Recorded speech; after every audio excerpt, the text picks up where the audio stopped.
Hello everyone, I'm Razgriz and welcome back to Sky Greg. Today we're gonna try my best to explain how to work through the MV age.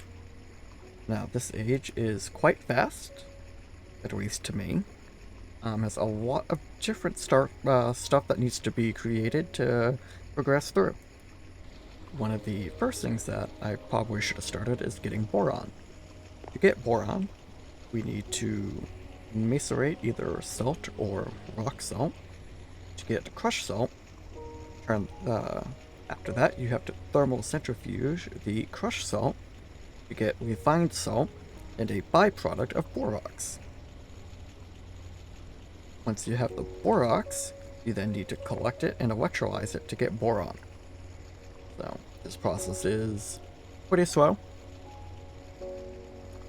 And this is to get you the magnesium diboride wire, which is the superconductor of the MVH. One of the other things I first recommend to start first is also the silicon bowl. That is pretty easy to make. All it requires is a blast furnace, along with silicon dust and the small piles of gallium. It does take 450 seconds to create one of these bowls. Once we have the silicon bowls, we need to cut them using an advanced cutter to make silicon wafers. To make the advanced cutter, though, we need vanadium steel. To get the vanadium, we need it in its dust form. The dust form is just steel dust, vanadium dust, and chromium dust.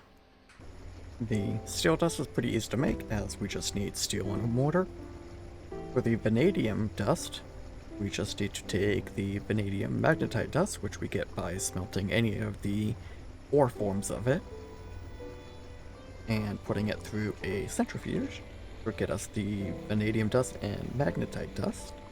With the extra magnetite dust, we can electrolyze it to turn it into iron dust and oxygen. To get the chromium dust, we just need to electrolyze the chromite dust. Chromite dust we get by smelting any of the chromite ores. Once we get all three of those, we need to send them through a mixer to turn it into the vanadium steel dust. Once we have the dust, it goes through a blast furnace to turn it into its ingot form. With those ingots, we can then make the busser blade that we need for the cutter. Now that we have the silicon wafers, we need a laser engraver. The engraver needs an MV emitter to make. The emitter needs a flawless emerald. To get the flawless emerald, we have to sift the purified emerald ore. Get that, we need to wash crushed emerald ore, which we get just from macerating any of the emerald ores. Along with the laser engraver, we need these lenses: the sapphire, ruby, and emerald. The emerald one was pretty easy to get because I was already getting the exquisite emeralds. So you just send that through a lathe and you get the lens. For the ruby and the sapphire ones, though, I use the plate forms. And to get the plate forms, I just made a block of each and then cut them. And then with that, we put one of the lenses in each of the engravers, and then that will get us our respected wafers. And then with the wafers, we then just have to send them through the cutter again to get the chips we need to make some of the better circuits and the better MV energy hatch. Now that we have the different chips and access to the MV energy hatch, let's take a look at what we need for the stainless steel. To get stainless steel, we have to put stainless steel dust through an HV blast furnace.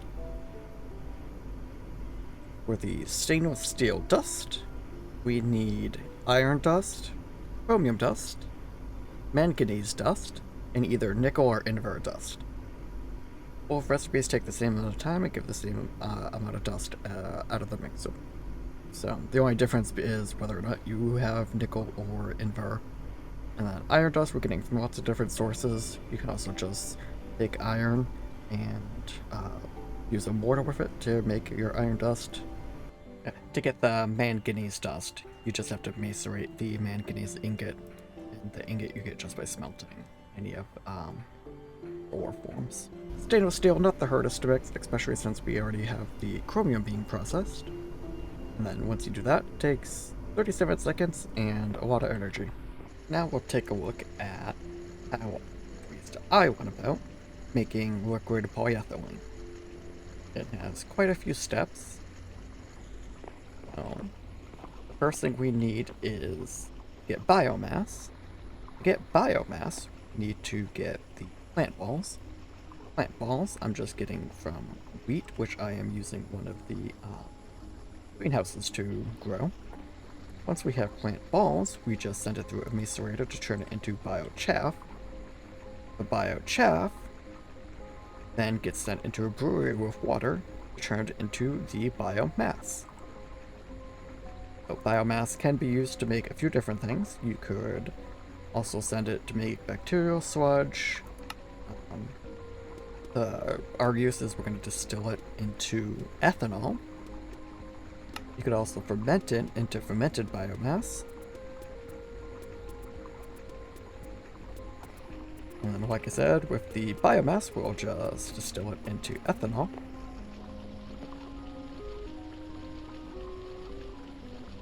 And then I just have a few electrolyzers giving me hydrogen because we need hydrogen for the next step.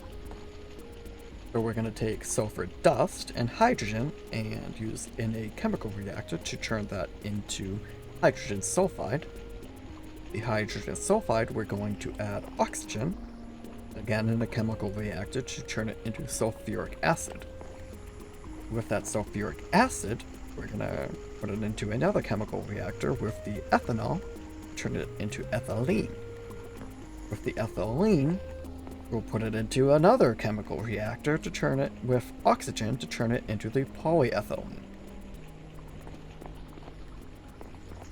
This is quite a few machines to make this plastic. Polyethylene, I believe, is plastic. Or a type of plastic. I should probably check that before I say that.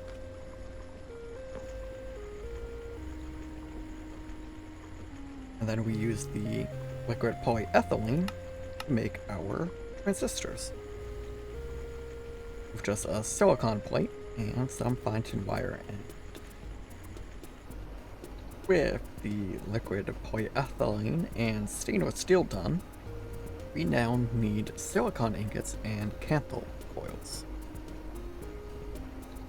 The silicon ingots do require production in a blast furnace with Canthal coils, and then Canthal has its own little rabbit hole to go down to make. So for the Canthal coil, you need some liquid copper, aluminum foil, and some Canthal wire. Canthal ingot itself is made, requires a chemical bath of water or distilled water to cool its hot form down to turn it into its ingot form. The hot Canthal ingot is just made in a blast furnace with Canthal dust, and it uses HV power to do this. Canthal dust isn't too bad to make. It's iron dust, aluminum dust, and chromium dust.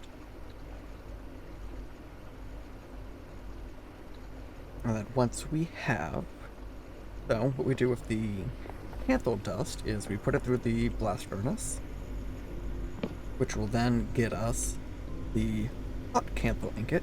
We then take that and we wash it. And I'm using distilled water as it does reduce the processing time a little bit.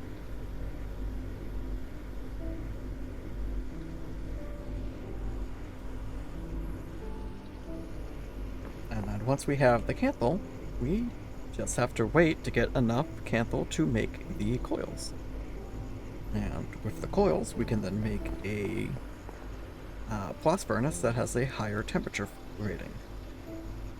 Using this, higher temperature rated furnace, we can then make the silicon ingot. Now there's a couple of different recipes for the silicon ingot. You can either just blast furnace regular silicon dust, or you can blast furnace silicon dioxide and carbon dust. Using just silicon dust does take a lot longer, and using silicon dioxide and carbon does give us a byproduct of carbon monoxide and some ash. The silicon dust isn't hard to get. We can get that we can get the silicon dioxide dust by centrifuging opal dust, which is just made by macerating opal. And then carbon you can get from a whole bunch of different processes. Take your pick on how you want to get carbon. And then just like the Canthal, we have to cool it down in a chemical bath.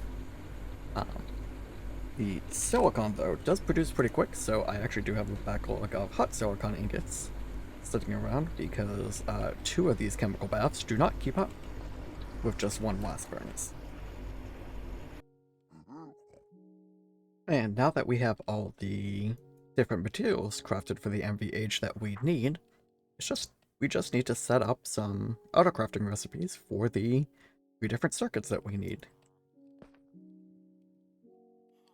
So first we have the basic integrated circuit, which we can craft using the circuit assembler, followed by the good integrated circuit, which is the basic one. And then from the basic one, we can make the advanced integrated. With the new circuits, we can create a large steel boiler. This produces about 1,000 liters a tick more than the other boiler, which is great. This will help keep steam being useful moving forward. I did replace just a simple one-to-one replacement. From the other one, I didn't even actually change the muffler or the input hatches. I just changed the output hatch so it could hold more steam. We also have the multi-smelter, which is another multi-block. It smelts items at different speeds and volume amounts, depending on how it's powered and what coils it's used.